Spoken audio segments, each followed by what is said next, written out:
President Trump's Department of Treasury is preparing to roll out a corporate tax workaround to ensure that companies fully get to cash in on research and development tax breaks from the One Big Beautiful Law. The guidance, which could arrive as soon as next week, will sidestep Biden's 15% minimum tax on companies earning $1 billion or more.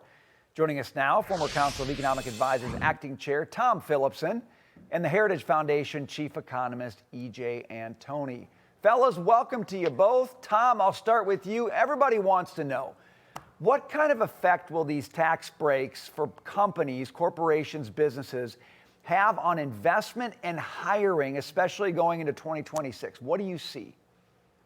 I mean, what we saw in the first term when we had a dramatic reductions in both the corporate tax, but also tax incentives or investment incentives, was a big upshot in investment. And we've seen that this year as well with the retroactive tax deductions for essentially investments. So naturally, tax deductions for investments raise investments. The only problem I have is essentially that the administration is sort of on collision course with itself when it comes to corporate taxes, because they want to have public ownership. We saw this with NVIDIA just recently again of these companies, which is essentially a corporate tax. You give dividends away to the government instead of giving earnings to the shareholders in the private sector.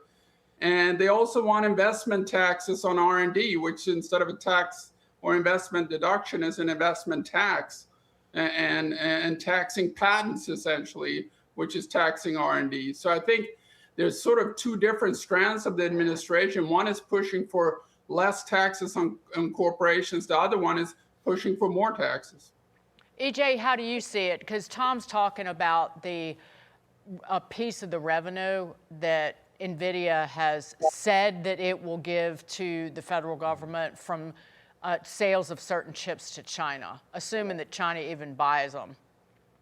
Well, Dagan, I think this investment provision here with R&D expensing, this is an incredibly powerful incentive for businesses. I don't think we can really oversell this. We are looking at an investment boom for 2026, and that's fabulous news because investment not only adds to economic activity today, but it does so in the future as well. Unlike consumption, for example, personal consumption, obviously you need to consume today, and that is economic activity today, but not tomorrow, not in the future. With investment, again, you get that activity today, and it pays you dividends in future quarters or years as well. So I think we're really setting ourselves up for some strong economic growth because of the fiscal provisions, because of the good work of this administration, and that's just the tax side. We haven't even gotten to the great regulatory work that they're doing as well. And look, we saw what happened during the Biden administration as these different business taxes went up, as investment got more expensive, you got less of it. Sure enough, investment declined in the second half of the Biden administration, specifically because of their war on corporate profits. And a big reason why the market has rallied so much lately is the fact that market participants see this administration has called a truce. They've called a halt to that war on corporate profits. Tom, let me get really quickly to the other side of the equation. You got the individual tax cuts, incentives next year. Okay, people are putting a lot of hope in those tax rebates and then lower withholding in 2026. Are you confident that people at home are going to see as much benefit from that as a lot of folks are touting right now? Well, it's definitely one piece of the puzzle of increasing affordability, which is not have the government take away a lot of money from you so you can afford buying the goods and services out there, essentially.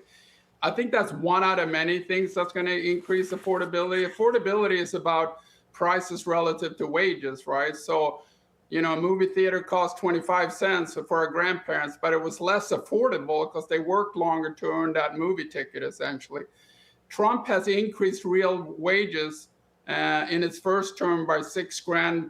Biden reduced them by $3,000. So there's no question that we're on a better path on affordability right now. And as we go, I just want to remind people that every single Democrat voted against the Trump tax cuts and voted for the average American family to have a $2,000 tax increase because they think they do know better with your money. Tom Philipson, E.J. Antoni, great to see both of you.